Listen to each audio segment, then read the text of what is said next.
Stress हमेशा बुरा नहीं होता। स्ट्रेस तो हमें उस तरफ लेकर जाता है जहाँ पर हमने एक्शंस करने होते हैं। थोड़ा सा स्ट्रेस तो ज़िंदगी में होना चाहिए ताकि हम लोग वेले ना बैठें, ताकि हम लोग अपनी परेशानियों को इग्नोर ना कर दें और हम अपने मसलों से बस इग्नोरेंस की तरह ना चलते रहें। तो बेसिकली तो स्ट्रेस एक अच्छा इमोशन था। मसला कहाँ पर आया? मसला यहाँ पर आया जहाँ पर हमने स्ट्रेस को अपने साथ बांध लिया। हमने इमोशंस को अपनों को उस तरीके से वो चलाना शुरू कर दिया। एंगर, स्ट्रेस, फियर, ये इमोशंस हमारे साथ चलना शुरू हो गए। मसला वहीं पर आता है। बेसिकली क्या होता है, जब हम एक इमोशनली इस तरह के इन्वायरमेंट में रह रहे होते हैं, हमारा कॉर्टिसोल लेवल इंक्रीज होता रहता है और वो फिर हमें हमेशा उस तरफ लेकर जाता है कि जहाँ पर हम हमेशा डिफेंसिव मोड में रहते हैं। वहाँ पर आकर मसला आता है। आपने अपने आप को उन इमोशन से निकालना है और यहाँ पर ज़्यादातर फीमेल्स इफ़ेक्ट होती हैं।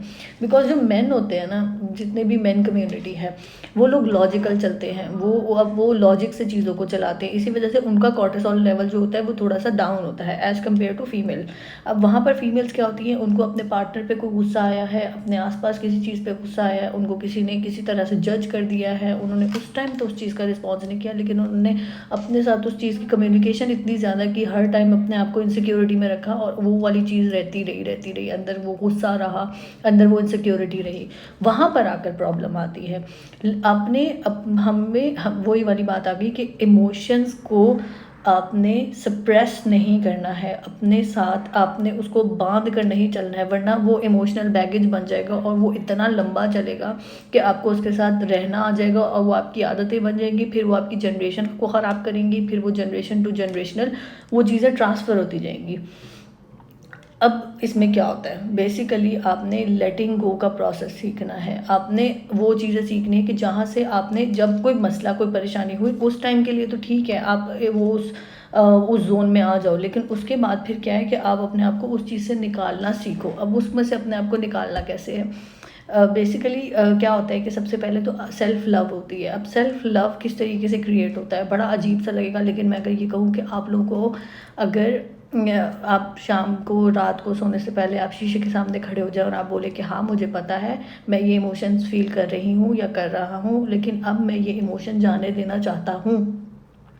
अब अपने आप को देखकर ये बोलें। हमारे साथ तो क्या प्रॉब्लम है, शीशे में देखते हैं अपनी 6 चीज़ें बुरी लगना शुरू हो जाती हैं, अपने डार्क सर्कल्स, अपने पिंपल्स, अपने व्हाट्सएवर, वो सारी की चीज़ें नज़र आना शुरू हो जाती है। तो वहाँ पर ये कॉम्प्लेक्सिटी अपने अंदर ही पैदा कर लेते हैं। वो वाला काम नहीं करना है, अपने आप से प्यार करना है और अपने आप को इन इमोशन से as soon as possible release करना है। बहुत सारी चीज़ें होती है उसमें, मेडिटेशन है उसमें, बहुत सारी चीज़ें हैं। आप उसको इंटरनेट पर सर्च करोगे, आपको पता चलेगा how to let go of your emotions. और जो नेगेटिव इमोशंस होते हैं आप वो अपने अंदर से निकालो ताकि आप एक हेल्दी लाइफ जी सको। अब हेल्दी जो आप बेसिकली हमारी बॉडी जो है ना, मैं थोड़ी सी किताबें बातें करने लगी हूँ, लेकिन मैं ये, क्योंकि मैं इस चीज़ पे मैं पहले नहीं समझती थी, लेकिन बाय द टाइम जिस तरह से चीज़ें होती रही और मैंने जो अपनी चीज़ ज़िंदगी से सीखा, हमारी बॉडी जो है ये एक सोल की बनी हुई है। सोल एक एनर्जी है। एनर्जी को जब आप जिस तरीके से चलाओगे वो उसी तरीके से वो होती रहेगी। अब आपने उसके अंदर नेगेटिविटी स्टोर करनी है या आपने उसके अंदर पॉजिटिविटी स्टोर करनी है, that is up to you. और वही चीज़ आप बाहर दुनिया को दोगे, वही चीज़ आप अपनी औलाद को दोगे, वही चीज़ आप अपने पार्टनर को दोगे, अपने पेरेंट्स को दोगे, अपने भाई को दोगे, बहन को दोगे।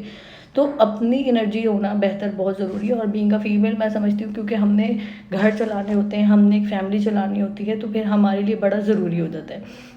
एक और चीज़ है कि यहाँ पर, क्योंकि अब ज़्यादातर लड़कियाँ मोस्टली जो है, जो वर्किंग वुमेंस होती है, उनके अंदर फेमिनिन एनर्जी की जगह उनकी मैस्कुलिन एनर्जी बढ़ जाती है। वहाँ पर वो भी बैलेंस होना ज़रूरी है, उसके ऊपर फिर हम कभी बात करेंगे। लेकिन अभी के लिए ये है कि आपने अपने साथ स्ट्रेस को बांध के नहीं चलना है, आपने अपने स्ट्रेस को रिलीज़ करना है और अपनी बॉडी को बिल्कुल ही एक फॉर्म में, एक अच्छी एनर्जी में रखना है, ताकि जो है आपकी ज़िंदगी के डेली जो काम होते हैं वो तबाह बर्बाद ना हो जाए। सेल्फ लव प्रैक्टिस करें।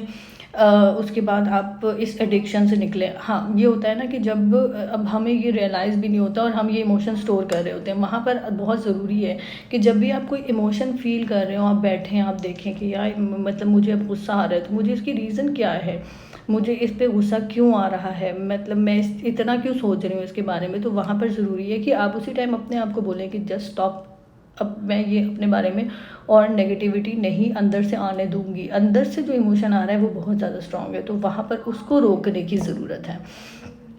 ताकि चीज़ें बेहतरी की तरफ जाएं। This is all for now. Again, अपने आप में जब भी आप किसी भी लूप होल में स्टक हों तो फ़ौरन सबसे पहले आपने अपने आप पे फोकस करना है और अपने आप को ठीक करना है।